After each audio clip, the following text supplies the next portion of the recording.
Hola, ¿qué tal? Buenas noches, bienvenidos a la edición estelar de 13 Costa Rica Noticias. Hoy estrenando diseño gráfico y también estrenando redes sociales. Precisamente los invitamos para que nos sigan en nuestros nuevos sitios de redes sociales. En Facebook puede buscarnos como 13 Costa Rica Noticias, en Twitter como @13 Noticias y en Instagram nos puede buscar como 13 Costa Rica Noticias. Queda cordialmente invitado para que pueda seguir en vivo esta transmisión. Sin más demora, los invito a ver nuestros titulares.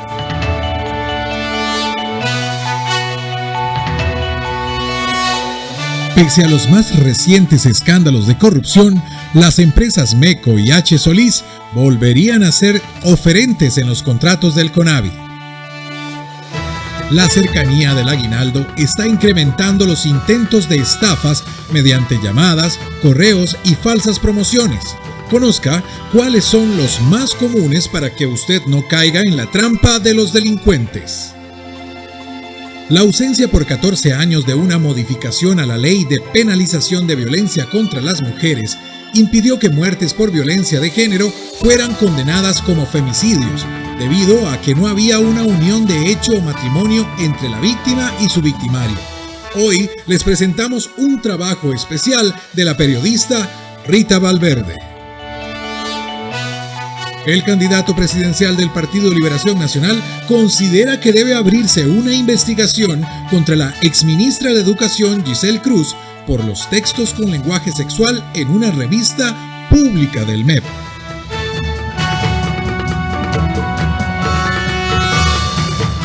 De la noche con 2 minutos. Vamos al detalle de las informaciones. Los expertos en seguridad bancaria recomiendan colgar inmediatamente si usted recibe una llamada y sospecha que se trata de una estafa, ya que uno de los nuevos timos es distraer a la víctima con llamadas extensas mientras le están robando el dinero de sus cuentas bancarias. El periodista Andrés Ortiz nos informa. Adelante, Andrés, muy buenas noches.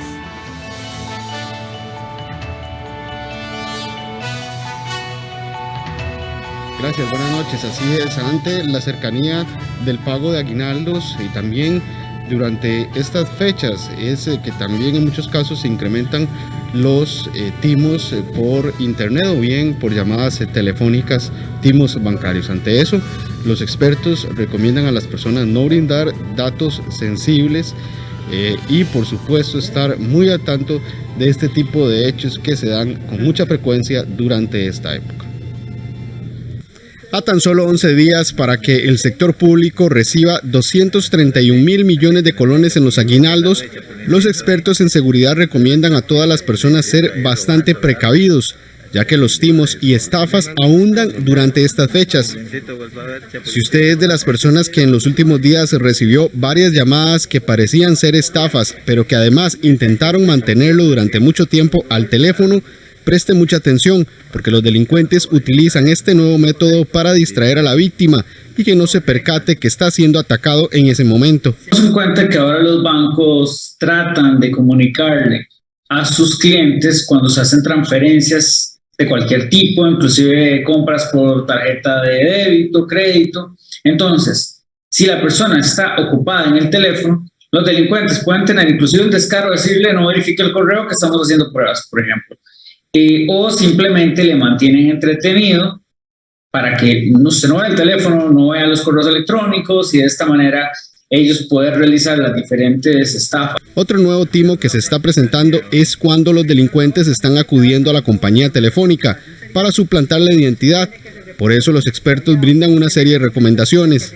Una vez ellos logran obtener el chip del celular de la persona, pueden intervenir comunicaciones. Entonces, uno de los mayores consejos para las personas es que no utilicen el segundo factor de autenticación o formas de recuperación de la clave del correo por mensaje de texto, porque podría existir el riesgo de que a través de este tipo de timos u otros vinculados con la captación de estos mensajes de texto puedan ser utilizados para que una vez teniendo el control de su cuenta de correo electrónico puedan cometer una estafa informática. En la Asociación Bancaria Costarricense recomiendan a las personas que si reciben una llamada indicando que un familiar requiere un traslado de fondos, se trata de una de las estafas. Otra cosa que es muy importante es que muchas veces suplantan la identidad de algún amigo o familiar y te contactan directamente solicitando que deposites algún dinero a alguna cuenta para alguna situación en la cual requieren ayuda. Es muy importante, antes de hacer cualquier depósito, que tú llames a ese amigo o a ese familiar y verifiques si efectivamente requiere de alguna ayuda. Algunas personas han reportado constantes llamadas con la intención de mantenerlos por un largo periodo en el teléfono. Bien, esta es la información que tenemos. Regreso con ustedes al estudio. Buenas noches. Gracias, Andrés, por esta información. Continuamos con información en vivo. Las empresas constructoras MECO y H. Solís, ambas involucradas en los casos de corrupción con obra vial en nuestro país, podrán seguir participando en los carteles de licitación que haga el gobierno en temas de conservación de vías. Esto luego de que el Consejo Nacional de Vialidad eliminara 2 cláusulas que impedían que estas empresas involucradas en actos de corrupción participaran en este tipo de concursos públicos. El periodista David Roversi nos informa. Adelante, David, muy buenas noches. Gracias, muy buenas noches, Cecil, y a todos los que nos siguen a través de 13 Noticias. Bueno, como usted lo menciona, la situación de que MECO y H. Solís pues puedan volver a participar de las licitaciones para el tema de conservación y mantenimiento de obra vial en medio de los escándalos que se vive por el tema de obra pública con el caso Cochinilla y el caso Diamante, ha indignado bastante a los diputados, quienes aseguran entender que pues la ley permite esto.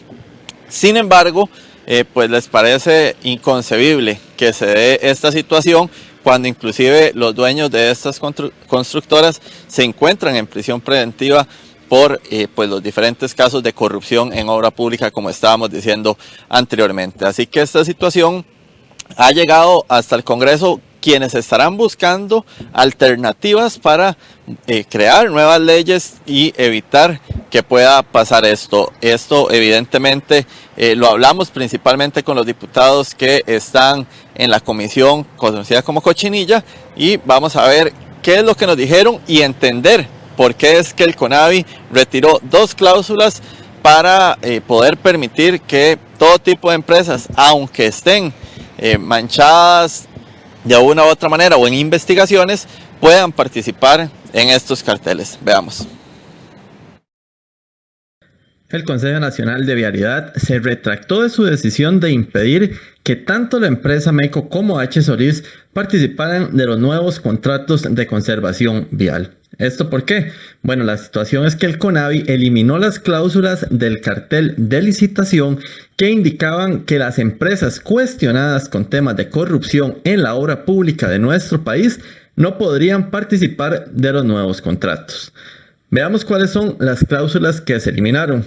Cláusula 2.2. Solo serán elegibles aquellas ofertas que provengan de una persona jurídica o física que no enfrente imputaciones formales en un proceso judicial en el que se investigan supuestos actos de corrupción en la ejecución de contratos de obra pública que contemplen actividades de mantenimiento rutinario y periódico de conservación vial en la red vial. Acá en este punto se argumentaba que la cláusula era necesaria porque los trabajos de mantenimiento y conservación de vías eran urgentes y no querían correr el riesgo de paralización ante eventuales situaciones jurídicas de las empresas. La otra cláusula es la 12.7, que dice: el oferente deberá presentar una declaración rendida bajo la fe de juramento en la cual indique que ni su representada, sus representantes legales, sus accionistas, sus eventuales subcontratistas están imputados formalmente en un proceso judicial en el que se investiguen supuestos actos de corrupción en la ejecución de contratos de obra pública. Ambos puntos del cartel de licitación, como dijimos, quedaron eliminados y con esto se mantiene entonces una apertura total a la participación de las empresas. Esta situación ha llamado la atención de los diputados, que se mostraron bastante molestos. Me preocupa muchísimo, me parece que es un error del MOP y del CONAVI abrir nuevamente la posibilidad de que estas empresas concursen. Me parece que también hay una responsabilidad por inacción, porque inmediatamente el MOP debió haber iniciado desde que se dieron las primeras alertas de Cochinilla. En junio de este año, el MOP debió haber iniciado los procedimientos administrativos para sancionar a estas empresas por sus incumplimientos y entonces poderles imponer una inhabilitación.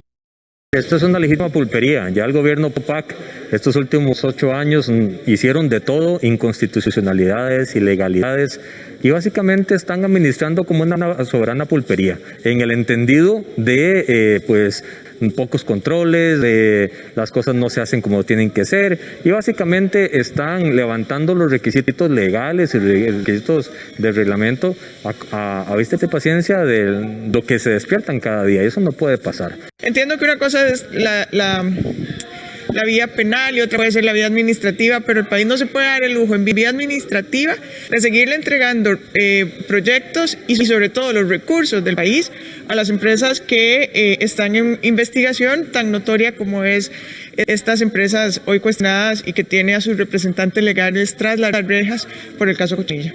Entonces creo que es importante que desde la comisión también generemos ese proyecto de ley para poder ir cerrando estos portillos.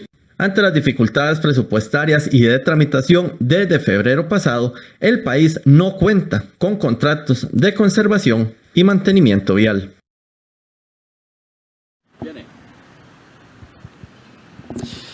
Televidentes, compañeros, decirles que, bueno, evidentemente consultamos también al Consejo Nacional de Vialidad pues la justificación para haber eliminado estas cláusulas. Sin embargo, se nos indicó que se hicieron las consultas respectivas al Departamento Legal y otras partes del CONAVI, y a la hora de esta transmisión no nos han dado respuesta a nuestras consultas. Con esta información, Aisel, vamos a regresar con usted, que tiene muchísimo más en el set principal de 13 Costa Rica Noticias. Gracias, David, por esta información.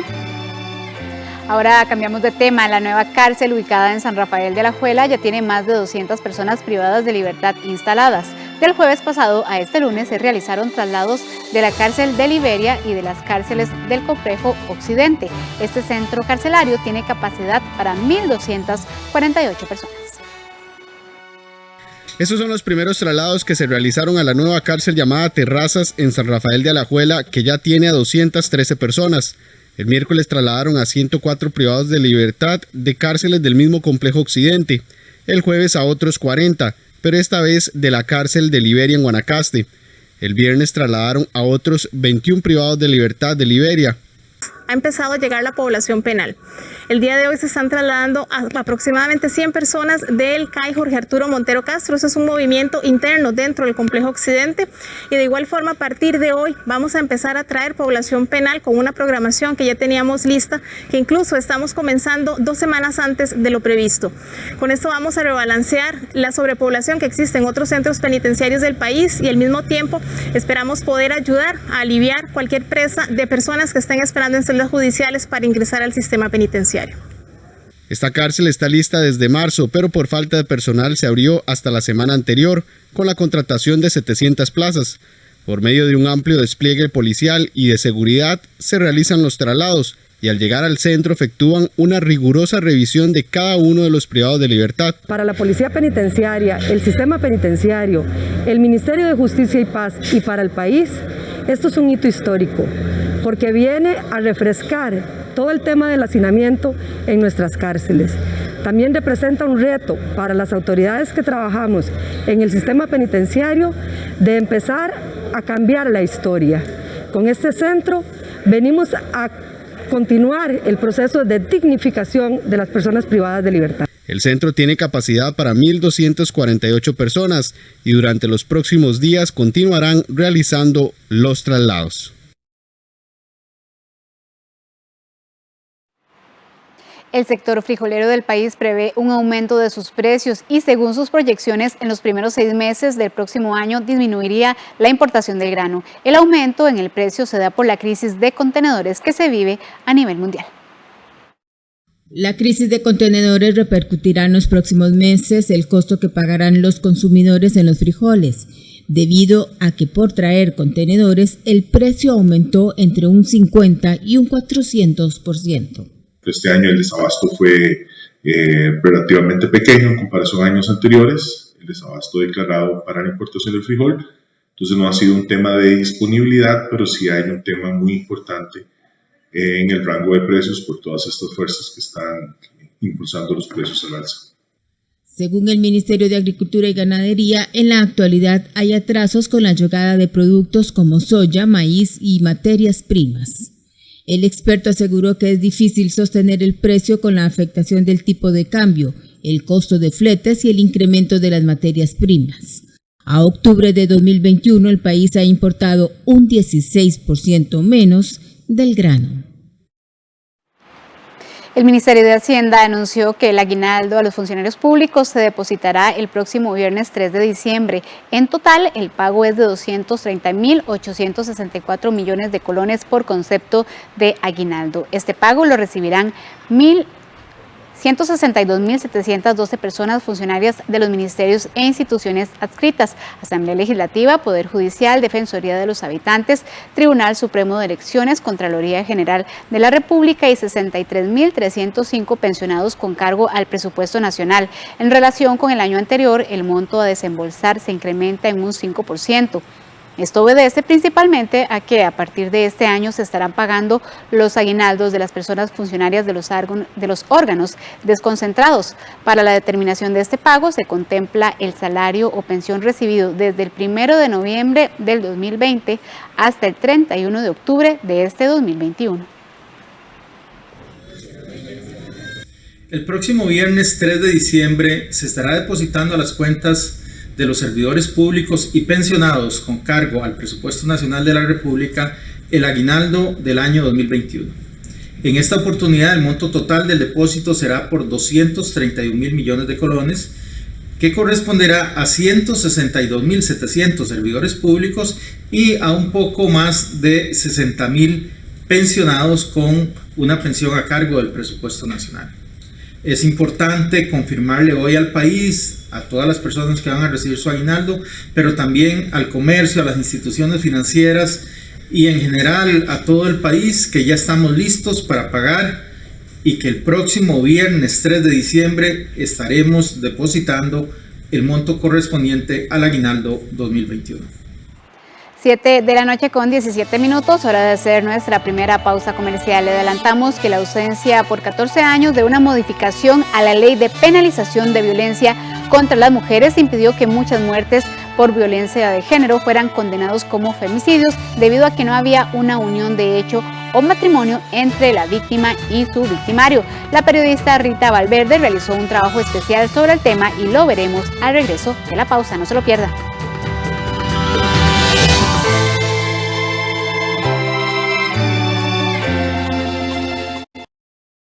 Llegó el BN Showroom Vivienda Virtual, donde encontrarás condiciones especiales, más de 150 proyectos inmobiliarios, empresas proveedoras de materiales y servicios de construcción y asesoramiento 100% en línea. Visítanos. Banco Nacional. Juntos somos progreso. No recuerdo si desconecté el cargador del celular. Siento algo extraño, mejor me regreso.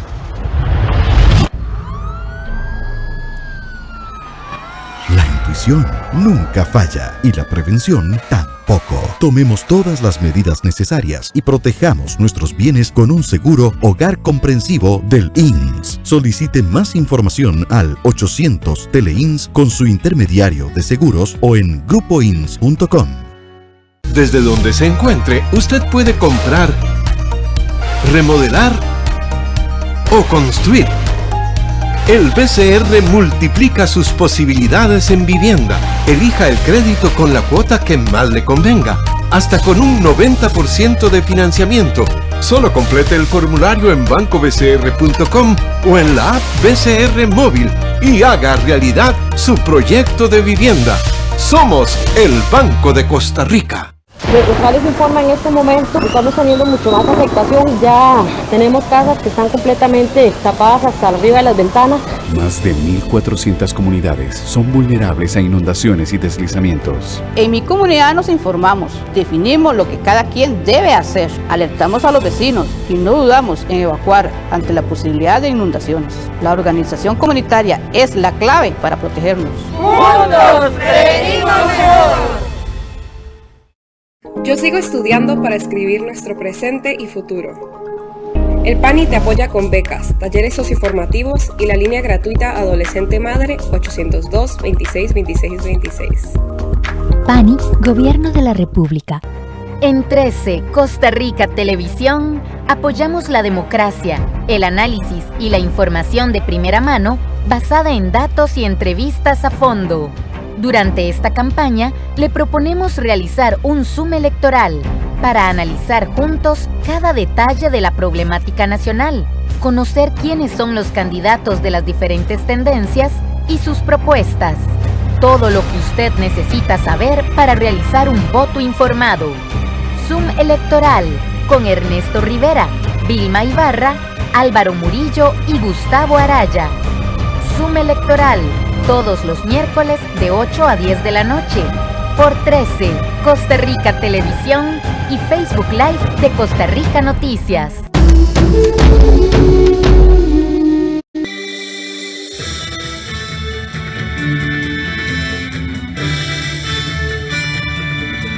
Banco Popular presenta el tipo de cambio. A las 7 de la noche con 21 minutos vamos a conocer cómo se cotiza la compra y venta del dólar según el Banco Central de Costa Rica. Usted lo observa en este momento en pantalla. La compra 632 colones con 71 céntimos y la venta 640 colones con 51 céntimos.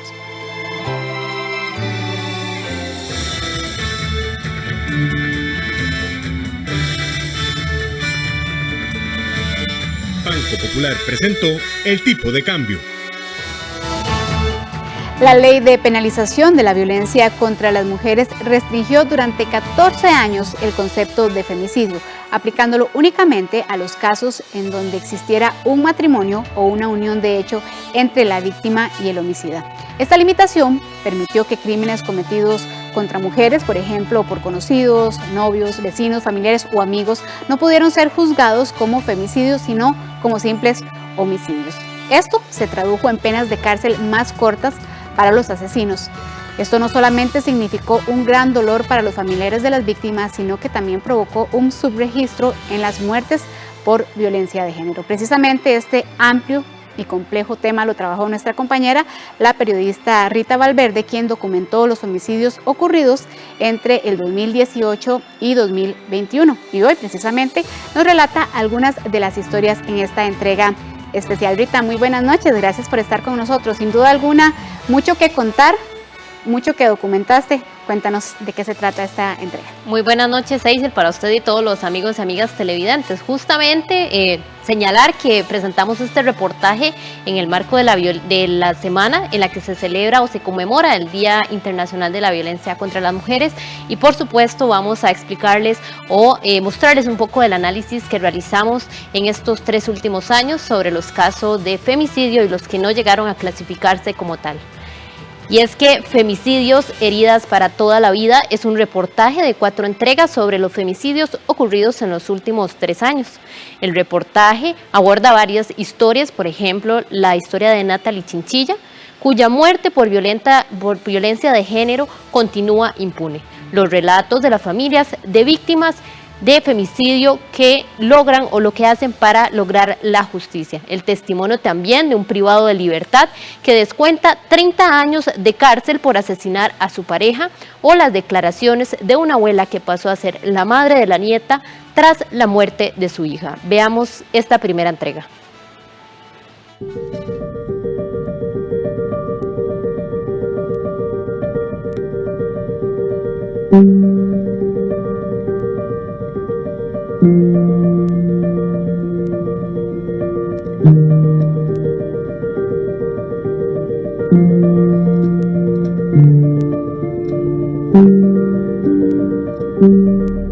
A Natalie Madrid Chinchilla la asesinaron un mes antes de que cumpliera 39 años. Era madre de 2 hijas. Su cuerpo apareció dentro de una bolsa de basura, atado con un cable telefónico en un edificio de apartamentos en San Pedro de Montes de Oca el 15 de junio del 2019. Una cámara de seguridad captó el momento en que 2 sujetos la invitaron a ingresar a unos cuartos. Horas más tarde, aparentemente después de asesinarla, en las cámaras se observa a estos hombres sacar una bolsa de basura y depositarla debajo de unas gradas. Ahí se encontró el cuerpo de Natalie. Ya han pasado 2 años desde entonces, pero la muerte de esta mujer continúa impune. Por el crimen hay 2 hombres imputados, uno de apellidos Bolaños Cruz, de 22 años, quien como medida cautelar debe tener un domicilio fijo en Guanacaste y presentarse a firmar cada 15 días en la Fiscalía de Liberia. El otro, de apellido Ramírez Campos, tiene una orden de captura internacional emitida por la Oficina de Asesoría Técnica y Relaciones Internacionales del Ministerio Público. Es de origen salvadoreño y las autoridades presumen que se encuentra en ese país. La muerte de Natalie es un caso claro de violencia de género. Sin embargo, no se registró como femicidio ni tampoco será juzgado como tal. El 23 de agosto del 2021 se firmó una reforma a la Ley de Penalización de Violencia contra las Mujeres. Esta nueva ley amplía el concepto de femicidio, ya que anteriormente, para considerar la muerte violenta de una mujer legalmente como femicidio, debía existir un matrimonio o una unión de hecho entre la víctima y el asesino.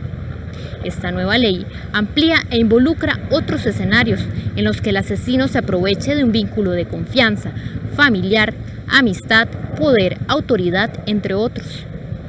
La nueva ley salda una deuda histórica con aquellas mujeres cuyos casos por muerte de violencia de género no pudieron ser juzgados como femicidios. La muerte de Natalie y de muchas otras mujeres encajan en esta descripción. Son femicidios, pero por haber ocurrido antes de esa reforma, las estadísticas y los archivos judiciales no lo registran así. Entre 2018 y 2021 se registraron 215 muertes violentas de mujeres. De ellas, solo 74 fueron consideradas oficialmente como femicidios. Esta situación provoca un subregistro de la cantidad real de violencia contra las mujeres que documenta el Observatorio de Género del Poder Judicial.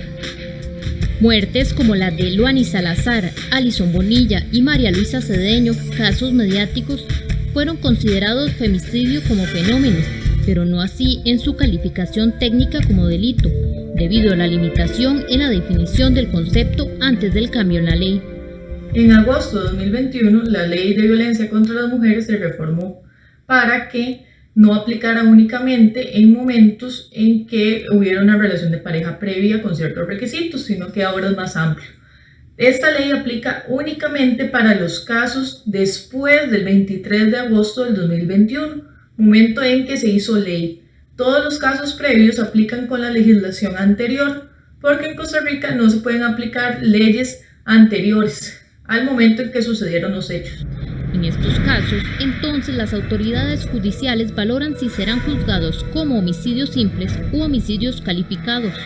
Si no aplicaba por femicidio, habría que ver la circunstancia en particular para ver si fue particularmente violenta, que si hubo demasiadas puñaladas o había una violencia de género sostenida. Entonces, fue violento durante muchos años, ella ya no podía salir de ahí. Y algunas personas consideramos que eso es un homicidio calificado por alevosía, es decir, la persona no tenía riesgos, ese hombre no tenía riesgos para violentarla más. Calificarlos o no como femicidio es vital a la hora de que los jueces deben establecer la pena que se le debe imponer a quien haya cometido el crimen. Por ejemplo, las condenas por homicidio simple van desde los 12 a los 18 años de prisión, mientras que las penas por homicidio calificado o femicidio casi se duplican, ya que van de los 20 a los 35 años de cárcel.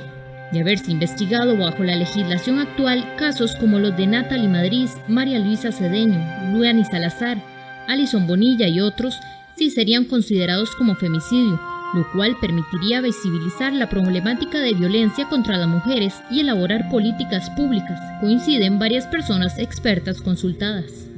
La madre de Natalie, Flora Chinchilla, y Patricia Zamora, madre de Luani, lamentaron que las muertes de sus hijas no se puedan juzgar como tales, aunque para los futuros casos será una legislación muy útil.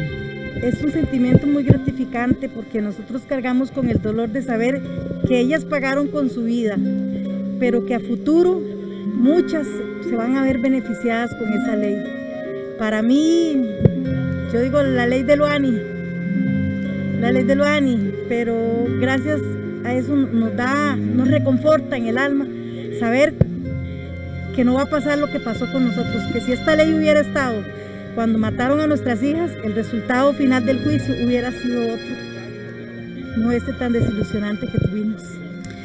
Es una deuda histórica. Las personas y sobre todo las mujeres que han sido víctimas de una muerte violenta que pueda ser calificada de femicidio con una pena de hasta 35 años en lugar de una pena de homicidio, obviamente alivia el sentimiento de impunidad y alivia sobre todo el alcanzar justicia. Este es un hecho definitivamente histórico, porque hay un antes y un después. De los datos que usted mencionaba, 60% de muertes violentas que pueden o pudieron haber sido procesadas como femicidio han sido calificadas como homicidios y en muchos casos homicidios simples. Es el caso de Luani, es el caso de Allison y es el caso de muchas mujeres en donde no existía hasta ahora un instrumento para que el operador jurídico pueda definitivamente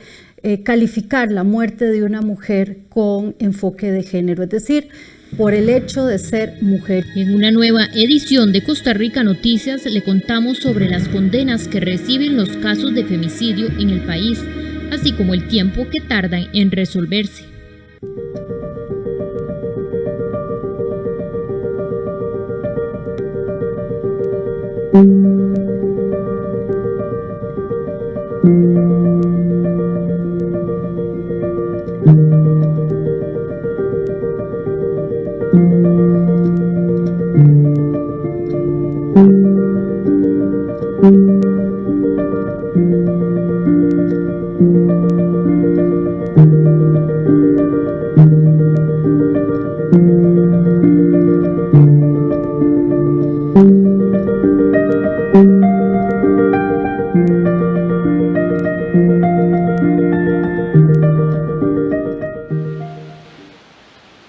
Es la primera entrega de este reportaje Femicidios, heridas para toda la vida. Recordar que a partir de mañana por 13 Costa Rica Noticias podrán ver la segunda entrega donde hablaremos sobre la justicia que han alcanzado algunos de estos casos, los años de condena que han recibido y así como algunos que aún siguen en espera. Recordar que esta primera entrega también ya la pueden encontrar en el sitio web de Costa Rica Medios, así como en nuestras redes sociales. Rita, muchas gracias por este trabajo, está muy bien realizado. Definitivamente heridas para toda la vida, para todos sus familiares, casos muy mediáticos que todos hemos conocido. Tal vez hacer un poco aquí la reflexión de cómo cambia esta ley los años de pena por cárcel, ¿verdad? Para que nos des el ejemplo de una persona que es condenada por homicidio, cuántos años debe de pasar en la cárcel y cuántos años debería pasar una persona que es condenada por femicidio. Claro. Es importante que hay una diferencia efectivamente entre cuando uno de estos casos se califica como un simple homicidio, donde las penas por cárcel pueden ir de 12 a 18 años, que cuando se califica como femicidio, porque va casi que es el doble, son de 20 a 35 años de condena.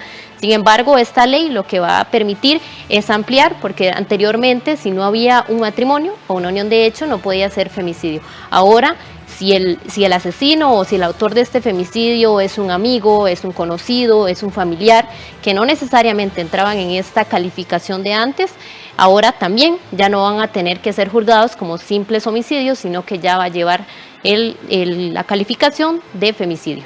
Gracias, Rita. Bueno, esperaremos mañana la segunda entrega. Claro. Buenas noches. Buenas noches. Y cambiamos ahora de tema porque José María Figueres anunció este lunes que durante su eventual gobierno no dejará espacio para las irregularidades ni para la corrupción. Además aseguró que ninguna persona que haya sido involucrada en el caso Diamante podrá ocupar cargos en su administración. El candidato a la presidencia por el Partido de Liberación Nacional, José María Figueres, anunció este lunes que su política será de cero tolerancia a la corrupción. En una conferencia de prensa, el candidato anunció 6 puntos respecto de lo acontecido recientemente en el ámbito municipal con el denominado caso Diamante. Para Figueres, este tipo de actos no pueden quedar impunes y por eso busca implementar medidas que ayuden a mejorar la situación del país en cuanto a corrupción se refiere. Los actos de corrupción son absolutamente reprochables, inaceptables y dañan la credibilidad de nuestra nación. Cualquier sospecha de corrupción y de malos manejos de los recursos públicos debe ser investigada. Dentro de los puntos que el liberacionista propone están: los implicados en la investigación y suspendidos de su cargo no podrán ocupar responsabilidades públicas en su gobierno, que no se pague salario a ningún funcionario suspendido, e incentivó al Consejo Municipal para votar la suspensión del salario de los funcionarios implicados en el caso Diamante. En su gobierno se incluirán en los atestados para licitaciones el requisito de que las empresas participantes no hayan sido investigadas en los últimos 5 años. Todos los funcionarios investigados en el caso Diamante serán separados de la campaña política de Liberación Nacional. Figueres destacó su compromiso con la limitación de la reelección de autoridades municipales a solo 2 periodos consecutivos. También se propuso la simplificación del proceso de revocatoria del mandato para hacerlo más ágil y rápido. Por eso no me va a temblar el pulso para combatir y castigar cualquier intento de utilizar los recursos y dineros públicos con fines fraudulentos. Afecte a quien afecte, sin excusas, sin excepciones. Mi mandato se caracterizará por cero tolerancia con la corrupción. Además, fue enfático en que no dejará espacio a las irregularidades durante un eventual gobierno suyo y espera que la corrupción acabe aplicando mano dura. Como presidente, ya hablaré con toda la... Siempre hablando de temas de política, el candidato presidencial Rolando Araya propone terminar la ampliación de la Ruta 32 utilizando fondos de la Junta de Pensiones del Magisterio Nacional.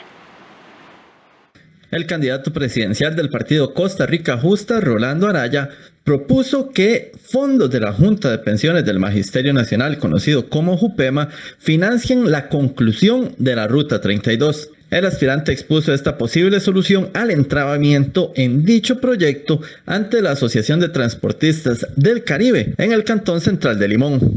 Mire, yo de inmediato haría un arreglo con la Junta de Pensiones del Magisterio, que ya tiene ley para invertir. Ahí lo que falta es quien complete la plata de la contrapartida que el gobierno no la tiene, entonces va ahí eso a pasito tum tum. Teniendo esa plata, si la aporta JUPEMA, se puede hacer un arreglo, que se ponga un peaje, que saque una buena ganancia, JUPEMA ahí, por la inversión que le falta. Y con eso terminamos esa carretera. La conclusión de la ampliación de la Ruta 32 es uno de los mayores reclamos que escuchó el candidato de Costa Rica Justa por parte de dirigentes y fuerzas vivas de la provincia en su gira a este lugar. Se trata además de evidentemente la ruta principal de ingreso y salida de importaciones y exportaciones de Costa Rica. Por eso, para Araya, el finalizar esa obra de ampliación que va de Río Sucio al centro de Limón es una prioridad que estaría asumiendo en caso de llegar al gobierno. Sería de gran beneficio, esa carretera va a traer un enorme beneficio aquí a la zona y lo podemos hacer rápidamente. Ahí aparece la plata, se hace la inversión, se cambian los términos de la construcción y se hace una media concesión, algo así, que lo pasamos por ley para que sea rapidito, ¿no?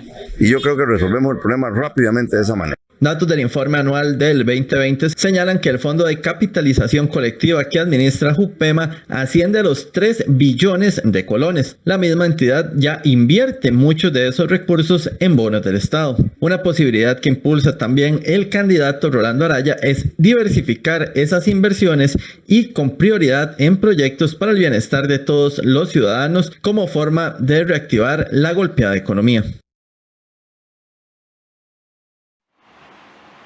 7:39 vamos a hacer una nueva pausa comercial. Le adelantamos que tras el aumento de contagios de COVID-19, Austria entró oficialmente este lunes en confinamiento. Los detalles de estas y otras informaciones del mundo al regresar.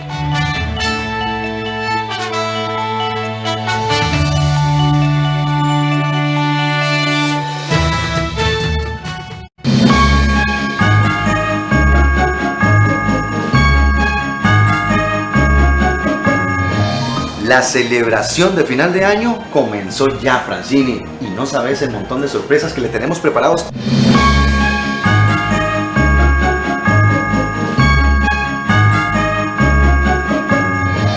La celebración de final de año comenzó ya, Francini, y no sabes el montón de sorpresas que le tenemos preparados a todos y cada uno de ustedes en casita. Así es, Marito, y seremos parte de caravana navideña con muy buena música, excelentes artistas y un montón de sorpresas.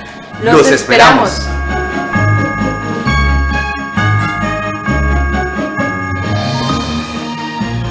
Te invita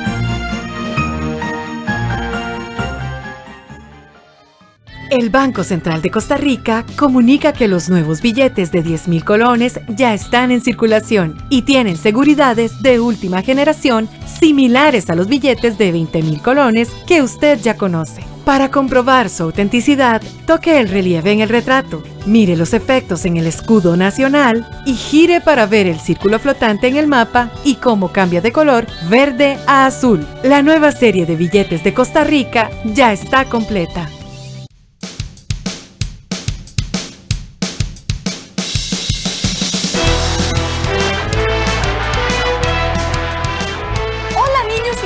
Estoy descubriendo letras, niña Lady. Hola, niños y niñas. Esta semana tendremos un contenido muy especial, escritura.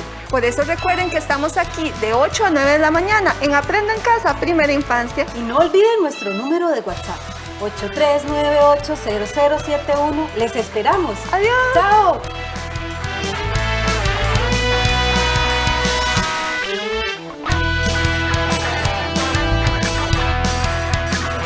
Aquí puede pagar servicios públicos y privados. Buen punto. Acérquese a su banco en un punto BP, en donde también podrá realizar depósitos, pagar préstamos y tarjetas del Banco Popular. Ingrese www.bancopopular.fi.cr para conocer su punto BP más cercano. Banco.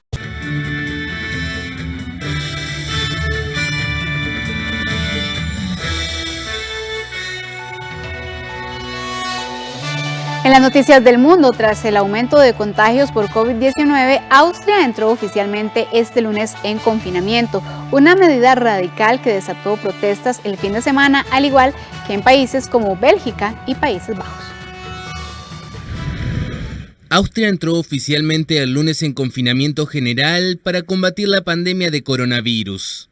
Comercios, restaurantes, mercados navideños, salas de concierto y peluquerías cerraron el lunes sus puertas en Viena, al entrar en vigor una medida que ningún país de la Unión Europea había tomado desde el inicio de las vacunaciones masivas. Pero las escuelas siguen abiertas y las calles de la capital estaban más bien animadas.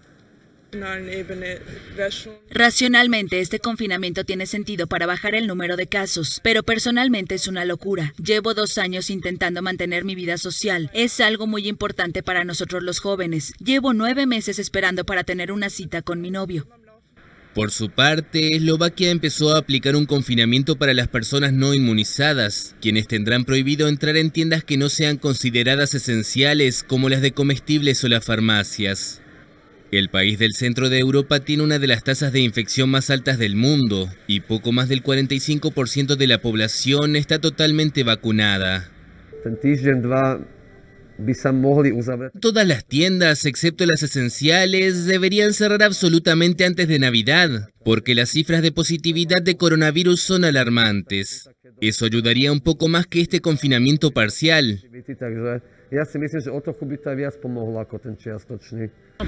El gobierno ha vuelto a salir con algo poco práctico, solo molestan a la gente.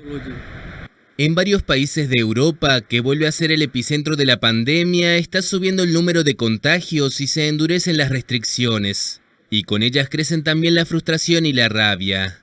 Países Bajos vivió el domingo su tercera noche seguida de protestas, con fuegos artificiales y vandalismo en distintas ciudades. En Bélgica se registraron choques el domingo, cuando decenas de miles de personas se congregaron en oposición a las medidas dirigidas a los no vacunados. Los primeros ministros de ambos países rechazaron la violencia de las manifestaciones. Mientras tanto, el ministro de Salud alemán instó el lunes a sus compatriotas a vacunarse urgentemente y dijo que debido a la propagación de la variante Delta, al final del invierno boreal cada cual estará vacunado, curado o muerto. Según un informe sobre la democracia en el mundo publicado este lunes, Estados Unidos aparece por primera vez en la lista de las democracias en retroceso, principalmente por el deterioro durante la segunda mitad de la presidencia de Donald Trump. Estados Unidos aparece por primera vez en la lista de las democracias en retroceso. El deterioro sobre todo se dio durante la segunda mitad de la presidencia de Donald Trump, según el informe anual de la organización International IDEA, con sede en Estocolmo. Los expertos afirman que el retroceso estadounidense está relacionado con la baja de los indicadores del país en materia de libertades cívicas y de controles al gobierno. Una de las cosas que encontramos es que casi la mitad de las democracias han adoptado medidas para enfrentar la pandemia que son problemáticas desde el punto de vista de los principios democráticos y los derechos humanos. Además, más de un cuarto de la población mundial vive ahora en una democracia en retroceso y cerca del 70% si se agregan los regímenes autoritarios o híbridos, con una tendencia a la degradación democrática que no cesa desde 2016. International IDEA cita especialmente el giro histórico de los cuestionamientos electorales de la presidencial de noviembre de 2020 por Donald Trump y la reducción de las investigaciones del Congreso sobre la acción del presidente entre 2018 y 2020.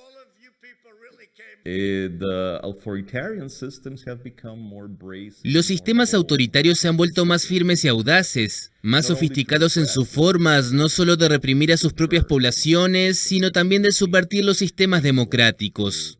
Puedes ver cosas como campañas transnacionales de desinformación. Estamos viendo un esfuerzo deliberado, y esto merece mucha atención, un esfuerzo deliberado para socavar la credibilidad y legitimidad de los resultados electorales.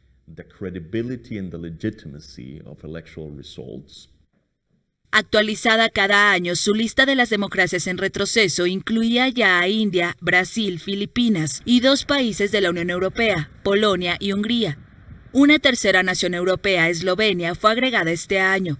Al registrarse 7 naciones, el número de países donde la democracia es considerada en retroceso se duplicó en una década. La pandemia ciertamente ha acelerado y magnificado algunas de las tendencias negativas, particularmente en lugares donde la democracia y el Estado de Derecho estaban debilitados antes de la pandemia. Por 5º año consecutivo, en 2020, el número de países que se dirigen hacia el autoritarismo superó el número de países en fase de democratización. Una situación inédita desde el inicio de los datos de la organización en los años 70 y que debe continuar en 2021. 7:47 vamos a una pausa comercial. Al volver le contamos que la mejoría en el rendimiento de alajuelenses se ve en las canchas y en las estadísticas. Cuando regresemos, nuestra compañera Andrea Salazar nos tiene toda la información deportiva.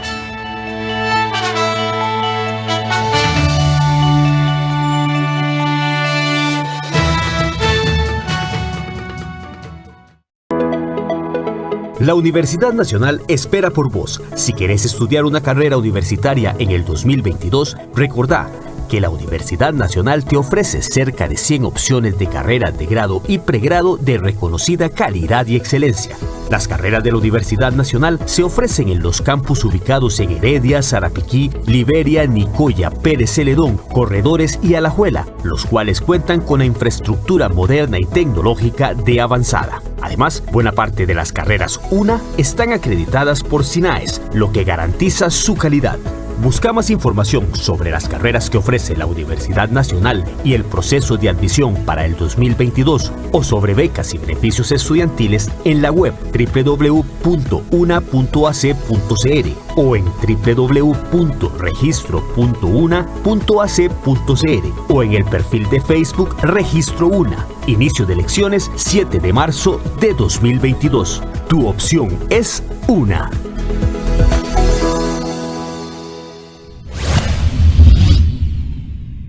Un hombre que cambió el mundo literario y la poesía costarricense.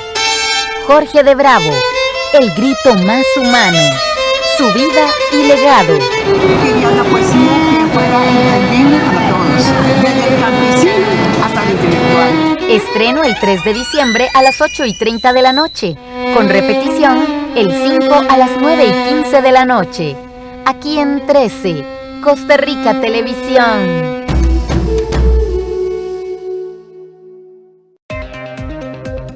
Código 13. Acceso a la tecnología.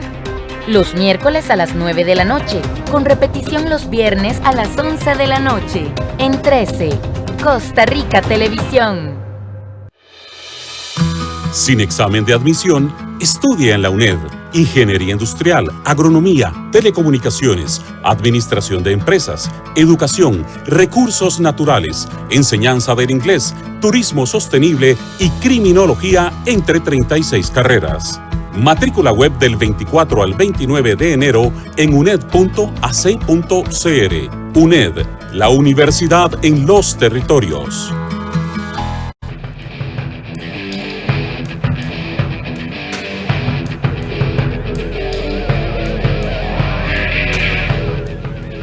Hola, ¿qué tal? Buenas noches, les saluda Andrea Salazar. Iniciamos con los deportes. La mejoría en el rendimiento en Alajuelense se ve en la cancha y en las estadísticas. Desde la llegada de Albert Rudé al equipo no ha perdido y es el que más puntos ha obtenido en las últimas 6 fechas y solo ha recibido 2 goles.